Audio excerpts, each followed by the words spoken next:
नमस्कार, मैं अशोक कुमार पांडे और स्वागत है आपका द क्रेडिबल न्यूज पर। नेतन्याहू गया था अमेरिका, उसके बारे में मैंने सब आपको बताया था, लेकिन एक बड़ी बात सामने आई कि असल वजह क्या थी वहां जाने की। ईरान पर समझौता ना करके हमला करने की बात तो थी ही, साथ में वो गया था अपने लिए माफी मांगने। दरअसल इजराइल के अंदर इसके खिलाफ दुनिया भर के केस चल रहे हैं, करप्शन के केस हैं और भी बहुत सारे केस है। कल मैंने बताया ही था इसके कैरेक्टर के बारे में। कैरेक्टर ये है इसका कि ये खाना खाने जाता है और होटल में बिना पैसा दिए उठ के चल देता है। ये इसके अपने सिक्योरिटी के लोगों ने बताया था। कतर वाले मामले में कतर गेट जिसको कहा गया था, इसका सबसे करीबी आदमी लंबे समय तक जेल में रहा और इसके ऊपर भी करप्शन के दुनिया भर के आरोप है और उन आरोपों में इसको जेल हो सकती है, लंबी जेल हो सकती है। तो ये लगातार कोशिश कर रहा है कि वहां का जो राष्ट्रपति है हर्जोग, वो इसको माफी दे दे, प्रेसिडेंशियल माफी दे दे, ताकि इसके ऊपर से सारे मुकदमे खत्म हो जाए। अब ये जो अमेरिका गया था ट्रंप से, इसने फिर गुहार लगाई कि हुजूर आला हमको माफी दिलवा दीजिए। ट्रंप पहले भी कह चुका है, हर्जोग को कह चुका है कि भाई माफ कर दो। और कल तो ट्रंप ने लगभग बदतमीजी के साथ, जो उसके स्वभाव का हिस्सा है, ये बात कही कि Herzog must be ashamed of himself. Herzog को अपने ऊपर शर्म आनी चाहिए कि वो नेतन्याहू को माफ नहीं कर रहा है।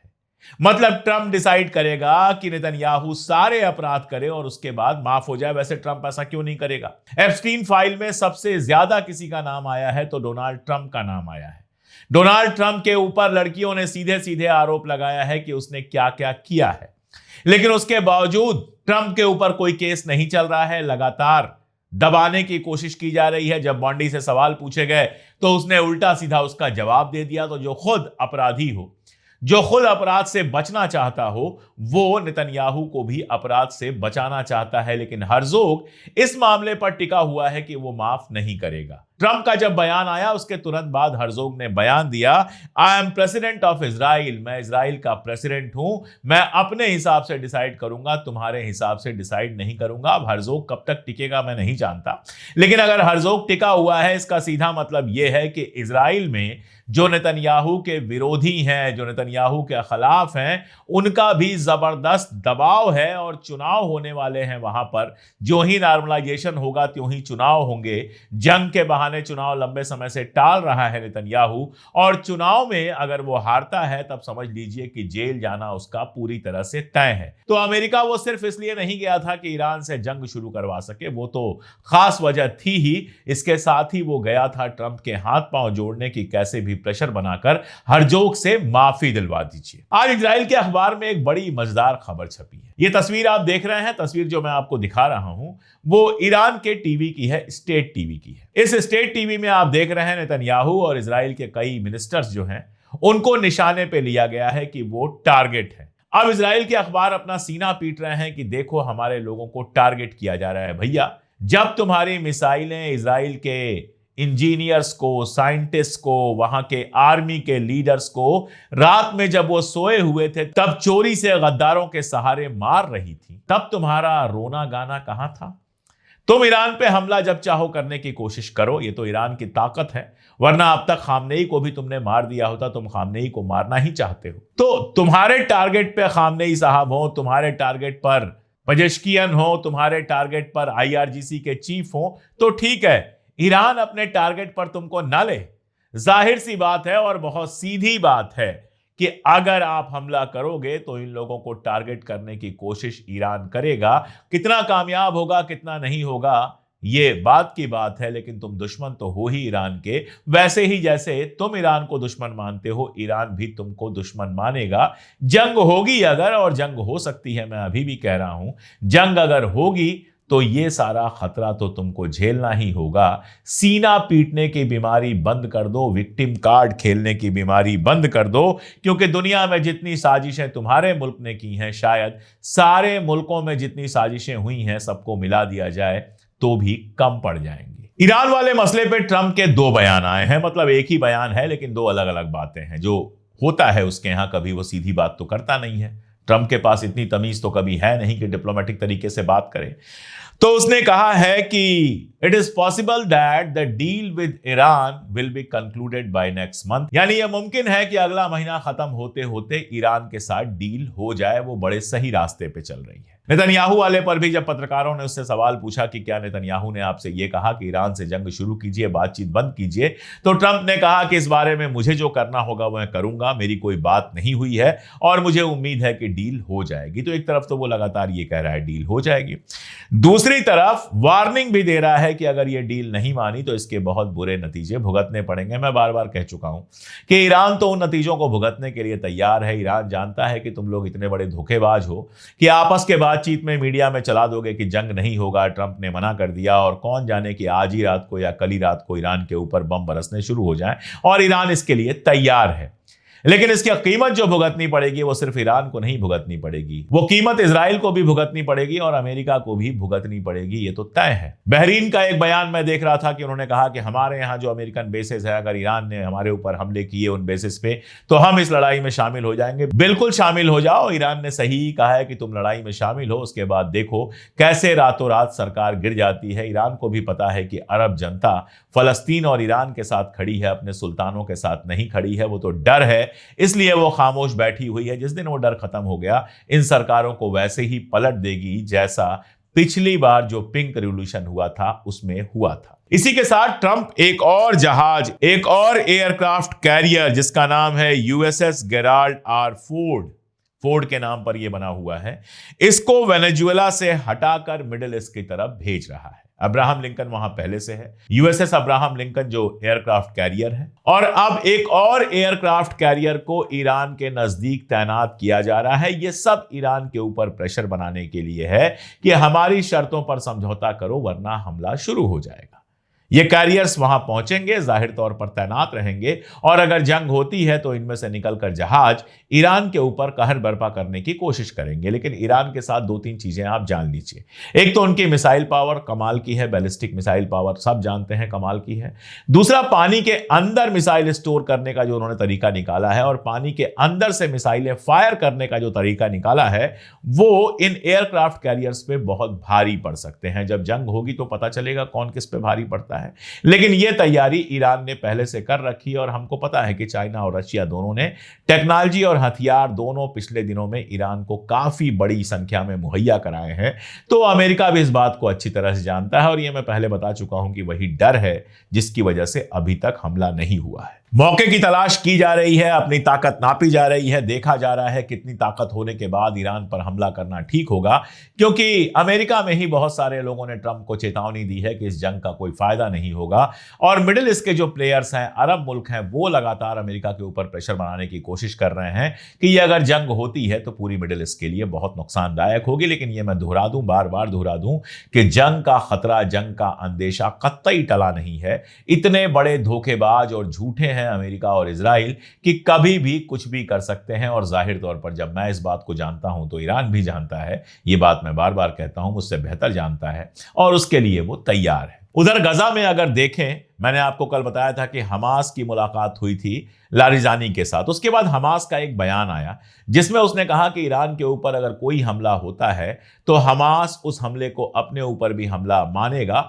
और अपनी तरह से जंग में शामिल हो जाएगा। अब हमास के पास कितनी ताकत बची है और इस जंग में वो क्या रोल निभा सकता है, ये कहना तो मुश्किल काम है।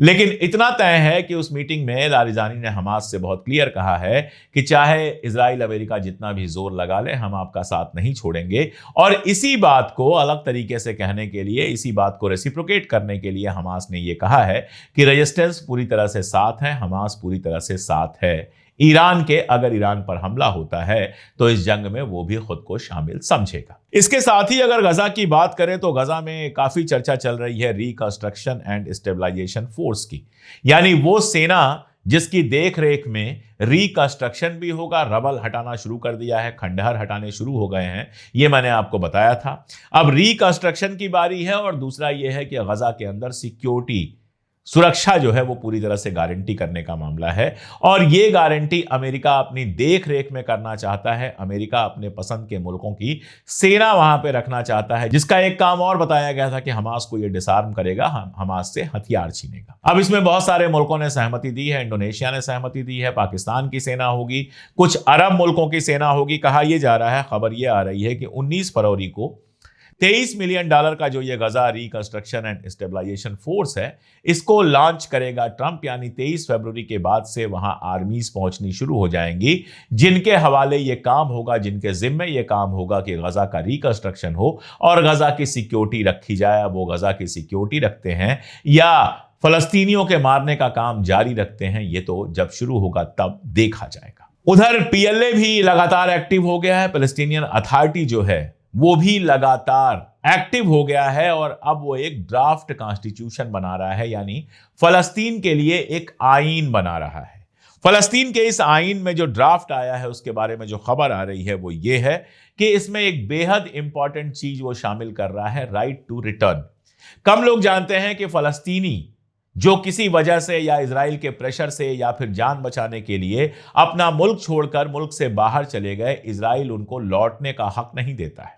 दुनिया में कहीं कोई यहूदी है, इजराइल से उसका कोई लेना देना ना हो, हिंदुस्तान के किसी कस्बे में कोई यहूदी जन्मा हो, वो अपने जन्म के साथ ही ये राइट लेकर आता है, ये हक लेकर आता है कि वो जब चाहे इजराइल जा सकता है और इजराइल की नागरिकता उसको मिल जाएगी। लेकिन फलस्तीन की जमीन पर पैदा हुए लोग जिन्होंने किसी डर से या किसी दिक्कत में या किसी परेशानी में या इजराइल की हैवानियत शैतानियत के चलते फलस्तीन छोड़ दिया था, वो लौटकर अपने घर में आना चाहें तो इजराइल उसकी इजाजत नहीं देता है। यही इजाजत जो पीए का, पैलेस्टीनियन अथॉरिटी का कॉन्स्टिट्यूशन बन रहा है, आईन बन रहा है, उसमें दी गई है, राइट टू रिटर्न। इसके अलावा जो लोग मेरा न्यूज़ रेगुलर देखते हैं, साल एक भर पहले मैंने ये बात बताई थी कि वहां पर एक मदद दी जाती थी उन परिवारों को, उन फैमिलीज को जिनका कोई बंदा या तो मार दिया गया हो इजराइल के हाथों, या इजराइल की जेल में सड़ रहा हो, या उसको मुल्क छोड़ के बाहर जाना पड़ा हो। ऐसे लोगों को मदद दी जाती थी। वो मदद अमेरिका ने प्रेशर डालकर बंद करवा दी और उस मदद के लिए जो पैसे रखे हुए थे वो सारे इजराइल ने कब्जा कर लिया। इस ड्राफ्ट कॉन्स्टिट्यूशन में उस मदद की बात दोबारा है। इसमें मार्टियर्स, प्रिजनर्स और एग्जाइल, इन तीनों की बात की गई है कि इन लोगों को हर तरह की मदद दी जाएगी, इनकी फैमिलीज को भी मदद दी जाएगी। साथ में यह भी बात आ रही है कि शरिया रूल के हिसाब से फलस्तीन को चलाया जाएगा। यह कितना सही है कितना गलत है मैं नहीं जानता, क्योंकि इजराइल के अखबार में छपा है और वो इसका इस्तेमाल दुनिया को यही बताने के लिए करेगा कि देखो ये तो सिर्फ इस्लामिक रूल ला रहे हैं, जो बाकी लोग हैं वो कैसे रहेंगे। वैसे ये संविधान कब लागू होगा? ये तो तभी लागू होगा जब फलस्तीन आज़ाद होगा। और फिलहाल जब तक नेतन्याहू इजराइल की गद्दी पर बैठा है, फलस्तीन की आज़ादी की राह में रोड़े डालने की सारी कोशिशें करेगा। लेकिन आज नहीं कल फलस्तीन जरूर आजाद होगा, और जब भी आजाद होगा तो पैलेस्टीनियन अथॉरिटी अकेले अथॉरिटी नहीं होगी, और भी वहां पे संगठन है और भी वहां पे पार्टियां हैं। चुनाव होगा, जो सत्ता में आएगा उसके हिसाब से कॉन्स्टिट्यूशन बनेगा। लेकिन फिलहाल पीए जो ये ड्राफ्ट कॉन्स्टिट्यूशन लेके आ रहा है, ये फलस्तीन की आजादी वाला जो मामला है उसमें टेक्निकली एक जरूरी चीज है, ताकि वो दुनिया को बता सके कि देखिए हमारे पास अपना संविधान है, अपना आईन है, जिसके हिसाब से हम अपने मुल्क को चलाना चाहते हैं। अब ईरान और फलस्तीन के बाद थोड़ा चलते हैं टर्की की तरफ। एर्दोगान का एक बयान आया है जिसमें उसने इजराइल, ग्रीस और साइप्रस तीनों को एक साथ धमकी दी है कि अगर हमारा जो मैरीटाइम इंटरेस्ट है, यानी नौसेना का जो हमारा इंटरेस्ट है, उसमें जरा सा भी दिक्कत पैदा हुई तो हम अपनी तरफ से कार्रवाई करेंगे। दरअसल मामला क्या है कि एक मीटिंग होने वाली है इजराइल, ग्रीस और साइप्रस की इजराइल के अंदर, और जिसमें ये तीनों मुल्क आपस में मिलकर इनका जो मैरीटाइम समझौता है, यानी नौसेना का जो समझौता है, वो और मजबूत करना चाहते हैं और वहां पर अपना प्रेजेंस बढ़ाना चाहते हैं। आप जानते हैं इजराइल को लगातार ये लगता है कि उसको टर्की से खतरा है। अब ग्रीस जो है वो बिल्कुल टर्की के बगल में है। टर्की है तो एशिया में, लेकिन आप जानते हैं कि आधा टर्की यूरोप में भी है, और उसके ठीक बाद ग्रीस शुरू हो जाता है। और ग्रीस के साथ टर्की के पुराने दुश्मनाना रिश्ते रहे। एक जमाना था जब ग्रीस के बहुत सारे लोग इस्तांबुल में रहा करते थे।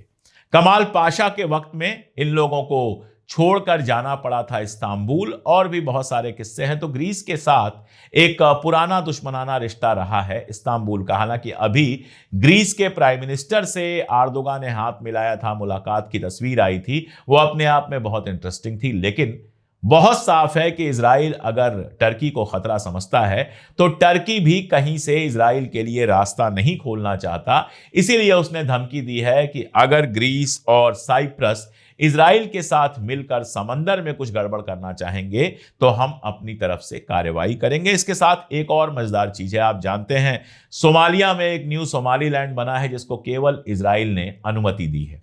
दरअसल सोमालीलैंड का इस्तेमाल एक चैनल की तरह करने की कोशिश की जा रही है जिसमें इंडिया भी शामिल है, यूएई भी शामिल है, इजराइल भी शामिल है और कुछ और मुल्क शामिल है। सोमालीलैंड को लेकर इजिप्ट और टर्की के बीच में एक समझौता हुआ है जिसमें इजिप्ट और टर्की सोमालिया के अंदर अपनी आर्मी और खासतौर पर नौसेना को बढ़ाने पर तैयार हो गए हैं। यानी सोमालिया की वो हर तरह से मदद करने की बात कर रहे हैं और सोमालीलैंड को अलग मुल्क का दर्जा तो किसी हाल में देने के लिए तैयार हैं ही नहीं।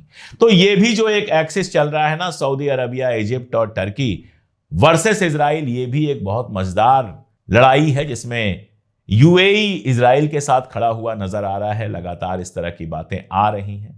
ये सर्किल क्या रंग लेगा, क्या रूप लेगा, क्या अगली लड़ाई इस सर्किल और इजराइल के बीच होगी, ये सर्किल पूरा का पूरा जो इजिप्ट, टर्की और सऊदी अरबिया का है, ये अमेरिका के भी बहुत करीब है। इसलिए इजराइल के साथ अगर इनकी तनातनी होती है तो अमेरिका किधर खड़ा होगा वो भी देखना होगा। लेकिन सबसे बड़ी जो बात है, अभी सबसे बड़ा जो अंदेशा है वो तो ईरान को लेके ही लगातार चल रहा है और नेतन्याहू के लौटने के बाद 2-3 दिन इंतजार करना चाहिए। अगर इन लोगों ने अंदर कोई बात की है तो 2-3 दिन के अंदर कोई बड़ी खबर भी आ सकती है। जब जो जैसे खबर आएगी मैं आपको बताता रहूंगा। जुड़े रहिए, मिडिल ईस्ट से जुड़ी सारी खबरें मैं लगातार अपडेट करता रहता हूं। आप देखते हैं, तारीफ करते हैं, बहुत सारे लोग जब आकर लिखते हैं फर्स्ट कमेंट तो बड़ा अच्छा लगता है कि वीडियो देखने से पहले ही अपनी हाजिरी दर्ज करा रहे हैं, अपनी मोहब्बत, अपना साथ हमें दे रहे हैं। अच्छा लगता है, करते रहिए, जुड़े रहिए, वीडियोस अपने दोस्तों रिश्तेदारों तक पहुंचाइए। चैनल को अब तक अगर सब्सक्राइब नहीं किया है तो गलत बात है, चैनल को सब्सक्राइब कर लीजिए। और अगर हमारी टीसीएच फैमिली के मेंबर बनना चाहते हैं तो स्क्रीन पर आपको एक क्यूआर कोड दिख रहा है, उसको स्कैन कर लीजिए या फिर लिंक हमने दिए हुए हैं डिस्क्रिप्शन में भी, पिन कमेंट में भी, आप उन लिंक को देखिए, उनसे जुड़िए। आप 3 रुपए रोज से भी कम पे हमारे मेंबर बन सकते हैं और हमारी फैमिली में, टीसीएच फैमिली में आपका बहुत सारा एहतराम है, स्वागत है, खुशामदीद है। आप जब जुड़ेंगे हमसे तभी तो वो ताकत मिलेगी कि हम कैमरे और सत्ता की आंख में आंख डालकर सच बोल सकें। आज के लिए इतना ही, बहुत शुक्रिया।